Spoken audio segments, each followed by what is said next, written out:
Welcome to the Ignite Your Flame podcast. Hi, I'm your host, Rande Howell. This podcast is about using the science of emotional intelligence to develop a higher representation of your potential. If you have ever hit a roadblock in your personal growth and felt stuck, the insights from this podcast can really open your eyes and wake you up to a whole new way of envisioning and developing your potential.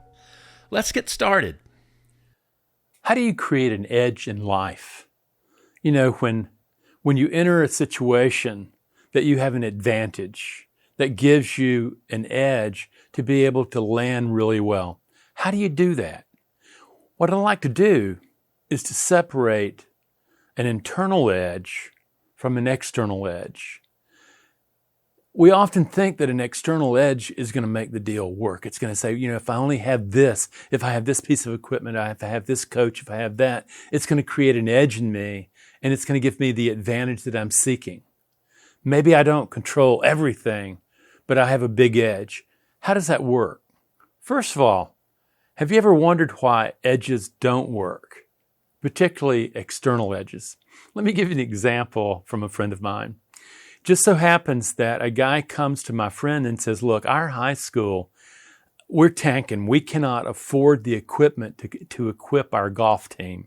And we can't give them enough equipment, even for the younger ones who are learning how to do this, to be able to do anything. We can't teach them. We're losing stuff. And for God forbid, the left-handed people.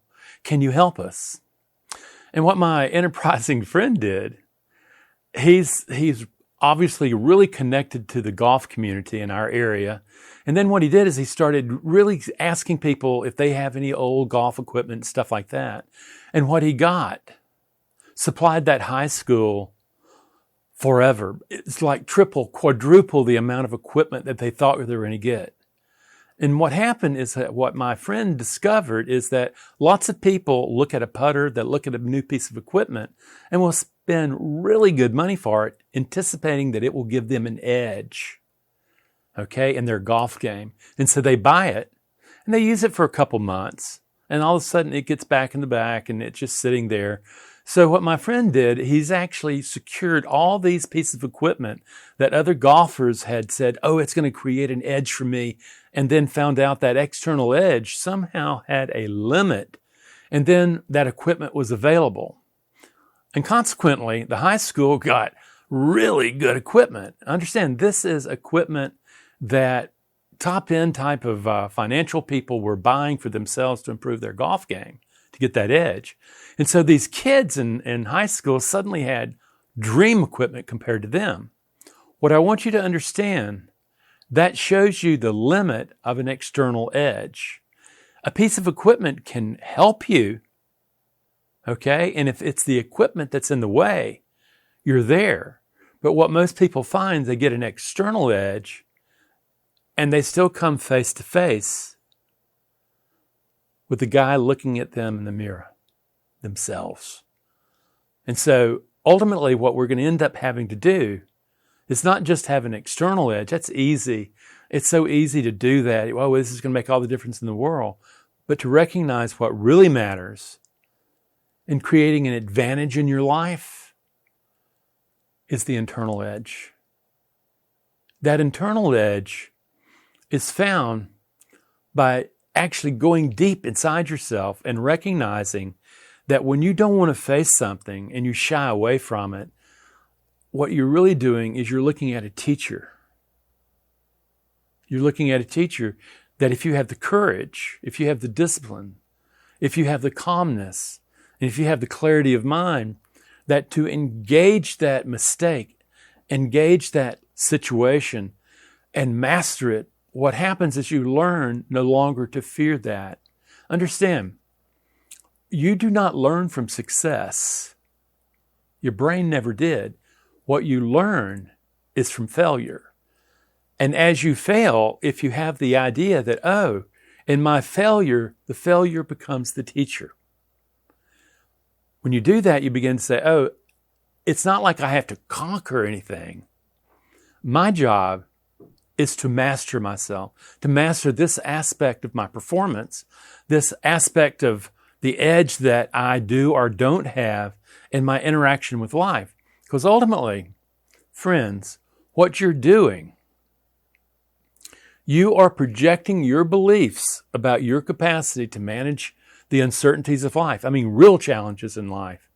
And you're projecting those beliefs upon your life, the stories of your life.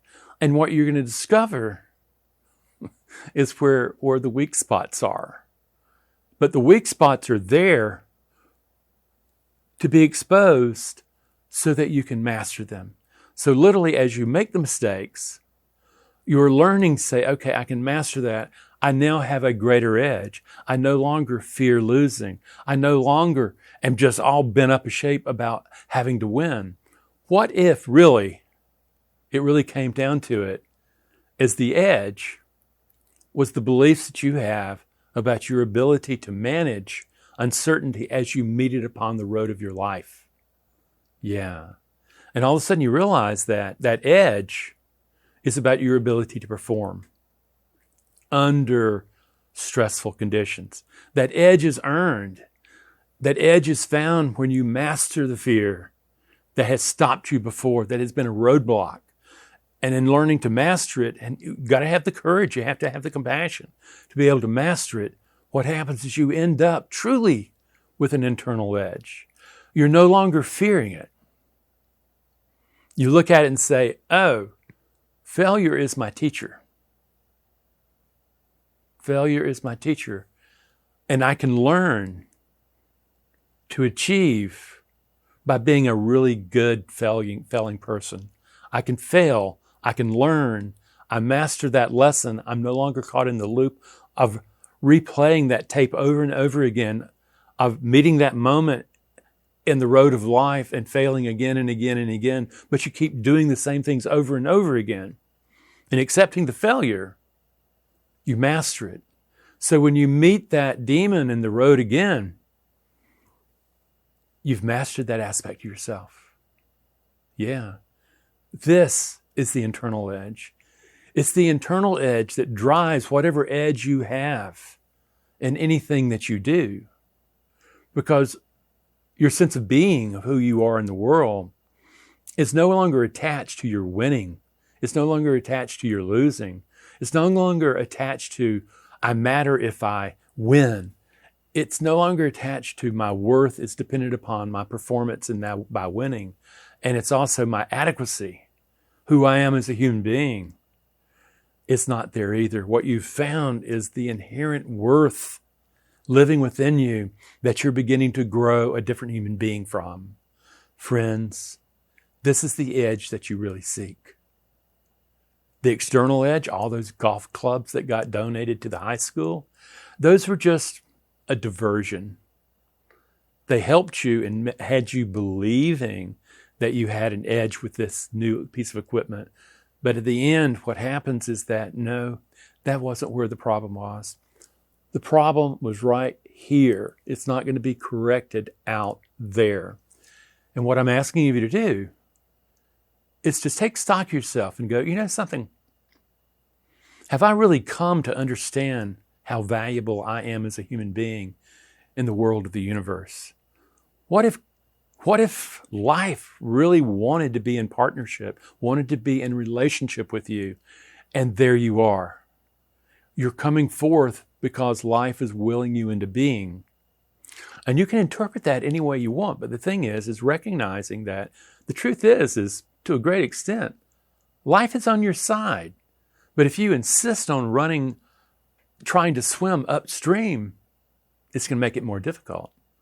But as you learn the edge, you discover is that I can grow an edge. I can grow a new way of being in the world from the fertile ground of knowing that I have inherent worth. Okay? Friends, that's the ticket. Out of that, what you discover is that you're not defined by your performances. It's not defined by winning or losing. It's defined by the mind, the empowered mind that you bring into the moment of meeting the challenges of living.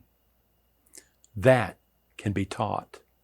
And what I want you to recognize is now we've gone through another piece in this book and we've opened it up and taken a look at it. And the truth is, are you ready to look at your failures, your mistakes, as an opportunity to learn? It's not as easy as you think. But as you do that, failure truly becomes an opportunity of growing beyond what you can do right now. And getting the edge, getting the advantage